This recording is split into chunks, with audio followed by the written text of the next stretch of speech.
دوستو، خداوند کا کلام آپ تک پہنچا ہے۔ پلیز لائک اور شیئر لازمی کیجیے۔ God bless you. مرکز 15 باب۔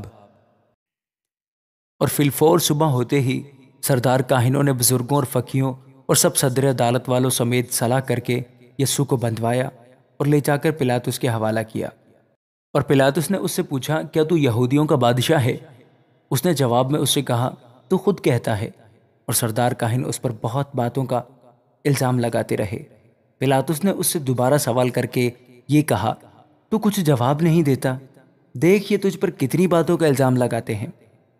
یسوع نے پھر بھی کچھ جواب نہ دیا، یہاں تک کہ پلاطس نے تعجب کیا۔ اور وہ عید پر ایک قیدی کو جس کے لیے لوگ عرض کرتے تھے ان کی خاطر چھوڑ دیا کرتا تھا۔ اور برابا نام ایک آدمی ان باغیوں کے ساتھ قید میں پڑا تھا جنہوں نے بغاوت میں خون کیا تھا۔ اور بھیڑ اوپر چڑھ کر اس سے عرض کرنے لگی کہ جو تیرا دستور ہے وہ ہمارے لیے کر۔ پلاطس نے انہیں یہ جواب دیا، کیا تم چاہتے ہو کہ میں تمہاری خاطر یہودیوں کے بادشاہ کو چھوڑ دوں؟ کیونکہ اسے معلوم تھا کہ سردار کاہنوں نے اس کو حسد سے میرے حوالے کیا ہے۔ مگر سردار کاہنوں نے بھیڑ کو ابھارا تاکہ پلاطس ان کی خاطر برابا ہی کو چھوڑ دے۔ پلاطس نے دوبارہ ان سے کہا، پھر جسے تم یہودیوں کا بادشاہ کہتے ہو اس سے میں کیا کروں؟ وہ پھر چلائے کہ وہ مصلوب ہو۔ اور پلاطس نے ان سے کہا، کیوں؟ اس نے کیا برائی کی ہے؟ وہ اور بھی چلائے کہ وہ مصلوب ہو۔ پلاطس نے لوگوں کو خوش کرنے کے ارادہ سے ان کے لیے برابا کو چھوڑ دیا اور یسوع کو کوڑے لگوا کر حوالہ کیا کہ مصلوب ہو۔ اور سپاہی اس کو اس صحن میں لے گئے جو پریتورین کہلاتا ہے، اور ساری پلٹن کو بلا لائے، اور انہوں نے اسے ارغوانی چوغا پہنایا اور کانٹوں کا تاج بنا کر اس کے سر پر رکھا، اور اسے سلام کرنے لگے کہ اے یہودیوں کے بادشاہ، آداب۔ اور وہ اس کے سر پر سرکنڈا مارتے اور اس پر تھوکتے اور گھٹنے ٹیک ٹیک کر اسے سجدہ کرتے رہے۔ اور جب اسے ٹھٹھوں میں اڑا چکے تو اس سے ارغوانی چوغا اتار کر اسی کے کپڑے اسے پہنائے، پھر اسے مصلوب کرنے کو باہر لے گئے۔ اور شمون نام ایک قرینی آدمی سکندر اور روفس کا باپ دیہات سے آتے ہوئے ادھر سے گزرا۔ انہوں نے اسے بیگار میں پکڑا کہ اس کی صلیب اٹھائے، اور وہ اسے مقام گلگتہ پر لائے جس کا ترجمہ کھوپڑی کی جگہ ہے، اور مر ملی ہوئی میں اسے دینے لگے، مگر اس نے نہ لی۔ اور انہوں نے اسے مصلوب کیا اور اس کے کپڑوں پر کرا ڈال کر کہ کس کو کیا ملے انہیں بانٹ لیا۔ اور پہے دن چڑھا تھا جب انہوں نے اس کو مصلوب کیا، اور اس کا الزام لکھ کر اس کے اوپر لگا دیا گیا کہ یہودیوں کا بادشاہ۔ اور انہوں نے اس کے ساتھ 2 ڈاکو، ایک اس کی داہنی اور ایک اس کی بائیں طرف مصلوب کیے۔ تب اس مضمون کا وہ نوشتہ کہ وہ بدکاروں میں گنا گیا پورا ہوا۔ اور راہ چلنے والے سر ہلا ہلا کر اس پر لعن طعن کرتے اور کہتے تھے کہ واہ!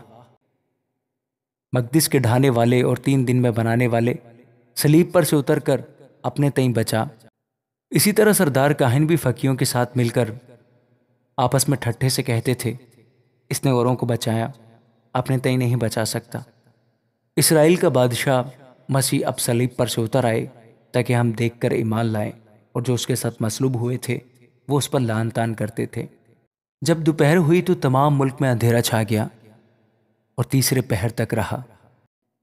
اور تیسرے پہر کو یسوع بڑی آواز سے چلایا کہ الوہی الوہی لما شبقتنی، جس کا ترجمہ ہے، اے میرے خدا، اے میرے خدا، تو نے مجھے کیوں چھوڑ دیا؟